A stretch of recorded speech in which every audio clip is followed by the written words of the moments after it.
Did you know it's only 727 more days until the 2020 election? Now there's one big story coming out of this election, and it's women. Female voters powered Democrats to retake the House majority, and female candidates on both sides of the aisle set record after record on Tuesday night. Marsha Blackburn became the first woman from Tennessee to hold a Senate seat. Sharice Davids and Deb Haaland became the first Native American women in Congress. Rashida Tlaib and Ilhan Omar became the first Muslim American women elected. Kristi Noem became the first female governor of the state of South Dakota. Ayanna Presley's victory made her the first African American woman to represent Massachusetts in Congress.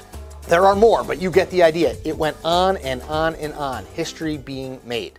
Now, the raw numbers of women elected are startling. When the dust settled early Wednesday morning, CNN had projected 98 women would win House races, with 33 women newly elected to the House and 65 female incumbents re-elected. There were 2 races that remain uncalled, where 2 women are running against one another, which, because math, means that at the end of this week, there will be 100 female members in the new House. That's 15 more than the previous record of 85 female representatives, according to the Congressional Research Service. And the story isn't just about women who ran and won races for House, Senate, and Governor. It's about women who turned out to vote on Tuesday, too. Women were, again, a majority of the electorate, casting 52% of all the ballots in the nationwide race for the House. Women were 53% of the electorate in the 2016 presidential race. And it's no exaggeration to say that in this election, female voters are the reason Democrats will be back in the House majority for the first time in almost a decade when Congress reconvenes in early 2019.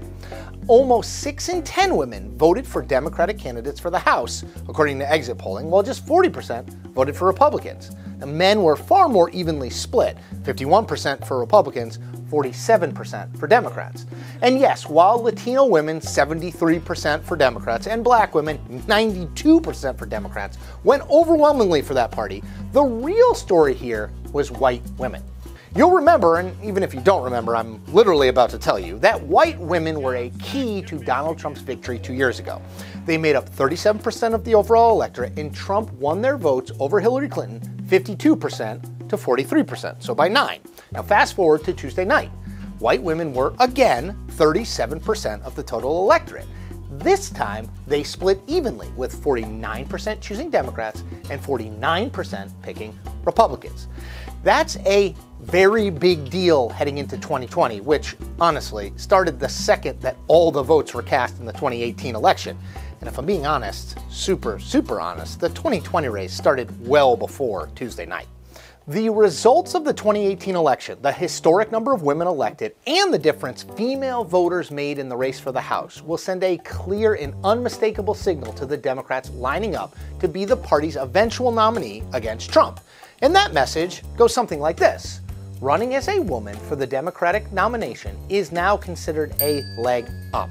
Female voters have clearly been activated and energized by Trump in his first 2 years in office, and very much like the idea of voting for female candidates to send a message to the president. So that's good news if your name is Elizabeth Warren or Kamala Harris or Kirsten Gillibrand or Amy Klobuchar or any one of a number of other Democratic women who are considering running for president. The signal from voters on Tuesday night to these women was, do it! If you're a female politician who was on the fence about running for president before the 2018 election, what happened on Election Day 2018 should, if you're smart, get you right off that fence. Of course, for all of the history that women made on Tuesday night, anyone who knows anything will note that there has never been a female president, and that Hillary Clinton, the first woman to be a major party's presidential nominee, blamed her loss in 2016 to Trump, at least in part, on sexism.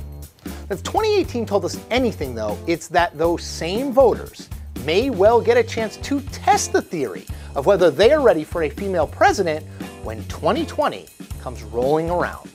And that is the point. We are in the middle of a major YouTube takeover. I'm making videos every day through Friday. Check them out.